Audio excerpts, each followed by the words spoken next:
What's up, YouTubers and plant lovers? It's Justin, and today I was going to show you how to replant my Sweet Acacia tree.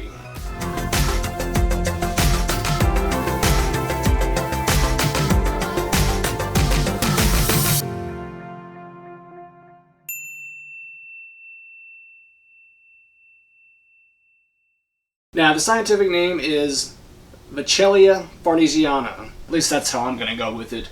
But this is one of my favorite acacia trees out there, and for good reason. It's got these killer little about 1-inch thorns, and they will get a little bit bigger as the tree gets bigger, but they are very sharp, so you got to be very careful of that. But the tree gets its name, the Sweet Acacia, from its blooms that it gets in late winter and early spring. It is very sweet smelling. It kind of smells kind of like a floral honey, kind of an earthy, kind of woodsy kind of aroma. A little bit like an iris, but really kind of floral and kind of honey-like. I've never gotten this one to flower yet, but I have smelt one. A buddy of mine that had one that bloomed, and it does smell really good. But they are these little kind of yellow puffs balls, almost like the mimosa trees around here that are really invasive. They get those pink kind of powdery, or those pink puffy balls. These get the yellow ones that are very showy, and they have a really sweet smell to them. So a lot of people have actually planted this tree because of that sweet smell that it gets. It was very popular in Southern Europe for that purpose. And they use the flowers and everything in the basis of like perfumes and stuff because they smell so good. But this is a small shrub, a large shrub or a small tree. It can get to about 15 to 25 feet tall and have about a 20-foot width. So they are kind of a smaller tree. But like I said, they do have these thorns on them, and they are kind of sharp, so be very careful if you keep it as a bonsai, or if you have it in your yard. You want to kind of keep it away from any high trafficked areas. You don't want anybody to kind of get poked on one of these because they do kind of hurt. So just be very careful whenever you're placing these guys, because they will bite. Now, like I said, I'm going to be repotting this one today. I've had him 2 or 3 years. And he's been in this pot for quite some time. Now, they do very well in nutrient kind of poor soils. As long as the soil is really good at draining, your plant should be okay with it. One of the leading causes of death for these guys is overwatering or an extensive amount of water. But they are very drought tolerant, so you don't want to water them too much. Now, when they are younger like this, they actually can tolerate a little bit more watering, and especially if they're in a smaller pot, they're going to need more frequent waterings, especially when the heat is on. Plastic is not the best pot for them to be in, but this one's got a bunch of drainage hole in the bottom, so it kind of helps him out some.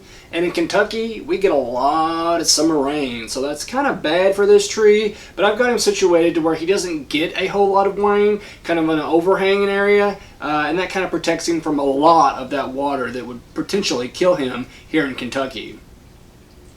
Now, I will tell you that these guys do like a lot of sunlight. So if you do have one of these plants, they will not survive in shade. They can do partial shade a little bit, but they really ought to be situated in a full kind of direct sunlight environment. They love the sunlight. They love kind of sandy soils that don't hold on to a lot of water. They don't need a whole bunch of humidity, and they love a bunch of sunlight. So just keep that in mind with these acacia trees, that they do like a lot of sunlight. And that's really why they have these really kind of small, feathery almost looking leaves, just because that helps them maintain a lot of kind of perspiration to make sure they don't lose a whole bunch of water through the stomata on the leaves. The smaller they are, the less water that can actually kind of seep out. So they have these really small, delicate, elegant looking leaves that will kind of fold up just like the mimosa, and then they will kind of spread out when the light comes so that they can get more surface area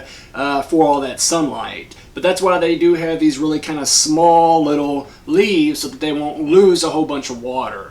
Now, these typically are kind of the acacia trees that you think of in Africa that do have all those thorns on them, so be very careful because it will bite.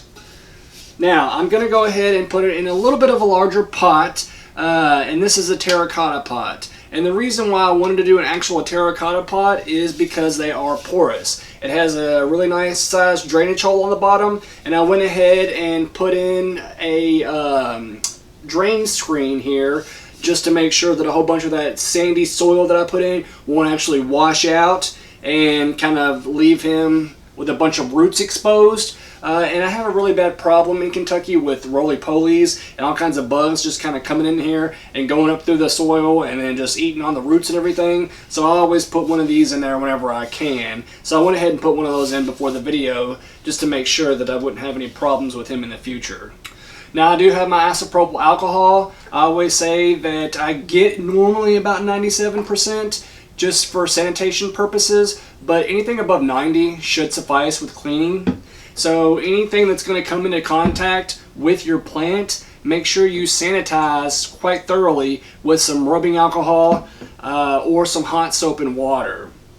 Now I have my pruning shears here, 2 of them. I have my chopstick to help with the soil and roots and getting all that mass away from all the roots. And then I have my telescoping root rake too to kind of brush all that out as well. And I went ahead before the video and sanitized everything to make sure that it wasn't going to pass any kind of disease or anything along to my acacia tree. Now, as I said, the soil, they don't need very nutrient-rich soils, but anything that drains really well is going to suit this plant very well.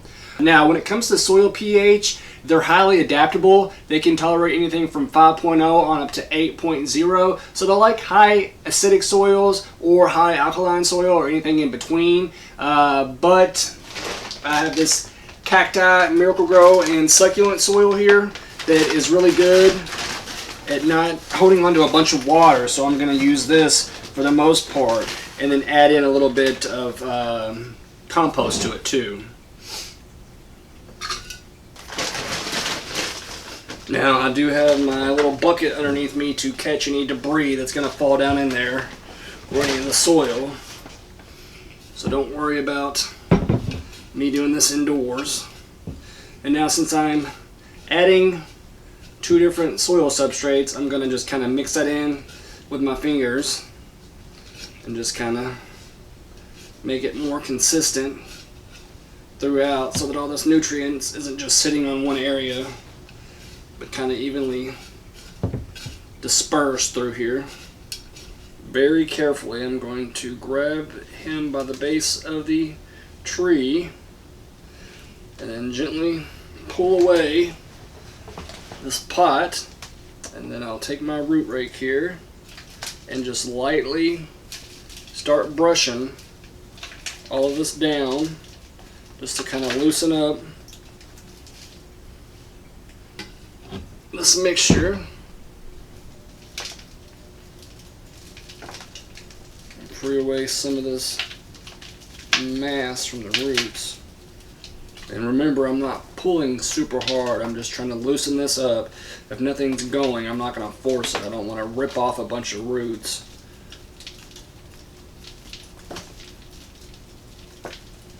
Just lightly trying to score it away here.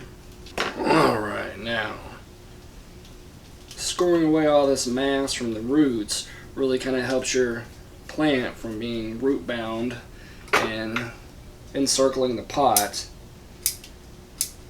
And then we'll give more room by coming in here and trimming all that off, the excess off. And it'll have more room to kind of grow in its new home and fill up the pot. Now, you don't want to trim off a crap ton, but about a quarter, up to a quarter, should be okay. Now with my hand, I will just make a little kind of divot in the soil here, just so it has a spot to kind of rest down in here. And I will go ahead and sit him in there on top of all that soil. And then I will come in here and add more on top. Just to kind of fill him in there rather nicely.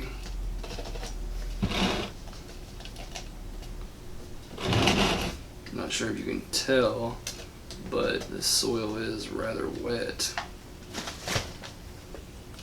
Which it has rained recently, but it's still in a plastic bag, so I know they have air holes in there, but you wouldn't think it would get that wet. Now I chose a terracotta pot for a couple reasons. One, because it is porous, so it has all these little microscopic kind of holes in there, and it'll help wick water away whenever it gets too wet.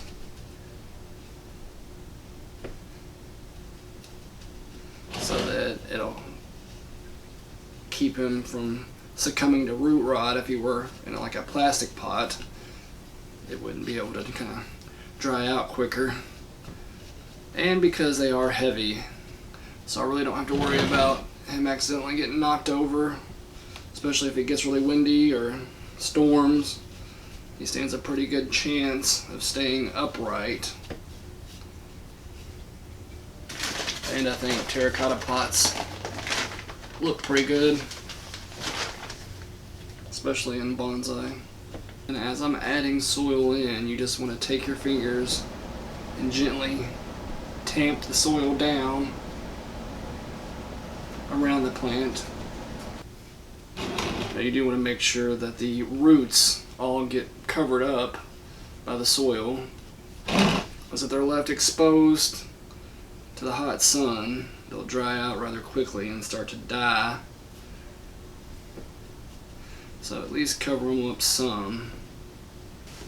And I'll go ahead and add my Tiny Roots Premium Blend Bonsai Soil. I love this stuff.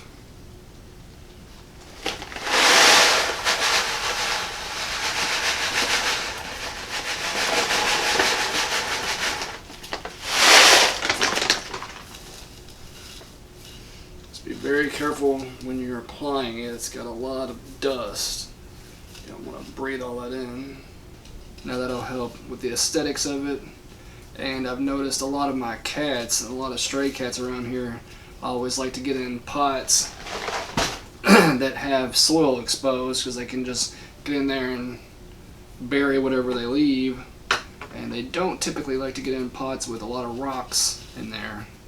So that helps with that as well. Now, one of the last things I want to do is start trimming him. He doesn't need a very thorough trim, especially because it's starting to get late in the season, but just for aesthetic purposes, I'm going to come in here and remove a couple branches.